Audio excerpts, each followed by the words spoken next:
Welcome to Samba Samba. Enjoy the video. In this video, I will show how to use protein powder, only way.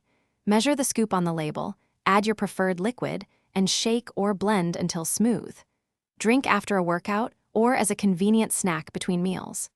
Adjust liquid amount to match your texture preference and track total daily protein from food and supplements.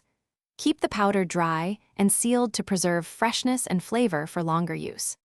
Try different mixing methods to find what you like best and make protein powder part of your routine. A shaker bottle with a whisk ball is fast and portable, while a blender yields a creamier, more satisfying texture when you add fruit or oats.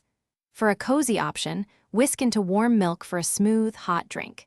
Experiment with liquids and ingredients to match goals, taste, and timing. If you're enjoying this guide, please subscribe and like so I can keep making helpful content. Quick recommendation: I use Little Tree's black ice in my car because life is too short for a stinky car, and it always lifts my mood after a tough workout. Check the description for the link and other deals if you want one. Thanks for the support. Now let's get back to the video.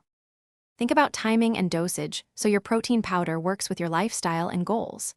Most people benefit from 20 to 30 grams per serving, adjusted for body size and total daily protein needs. Spreading protein across meals helps absorption and supports muscle maintenance. Use powder to conveniently hit targets when whole food isn't available, but prioritize varied, nutrient-dense foods for long-term health and performance outcomes. Thanks for watching. Consider subscribing if we helped you.